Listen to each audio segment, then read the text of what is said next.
Hi everyone, my name's Alicia, and I get to share this week's Advent thought. What comes to mind when you think of the nativity scene? Angels? Check. Manger? Wait, what's a manger? Check anyway. Wise men? Check. Animals? Check. Joseph, Mary, and baby Jesus? Check.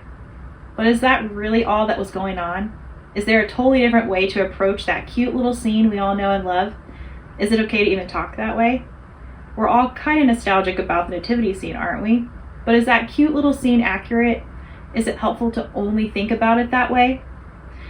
What if instead we pictured a scene in our minds that looked more like D-Day than it does Silent Night? What if we thought about the nativity scene looking like a daring, against all odds raid of enemy territory by a savior named Jesus? And what if we saw that scene pit good against evil in an epic battle for the souls of mankind? That'd be pretty cool, right? In case you couldn't join us this past Sunday, that's exactly what we talked about. But I wonder, are you willing to let that kind of imagery crash your Silent Night vision of Christmas?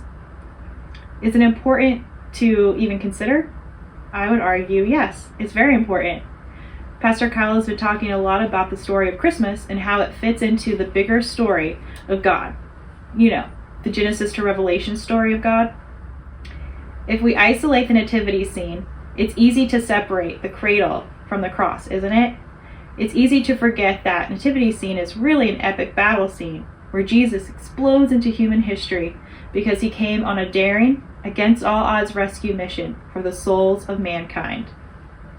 We do a big disservice to the Christmas story, specifically, and to the story of God generally, if we're not willing to absorb the enormity of what really happened at Christmas.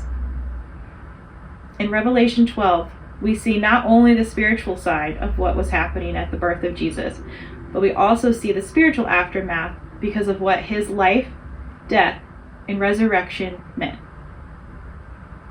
So this Christmas, even though it might not feel all that Christmassy, don't try to separate the cradle from the cross. And don't forget that the nativity scene isn't just one of Silent Night. It's also a daring, against all odds raid of enemy territory by a savior named Jesus. Thanks for joining us today. If this little insight was helpful to you today, would you make sure to like and share it with others? That helps us get the message and hope out in the world that so desperately needs it. See you next time.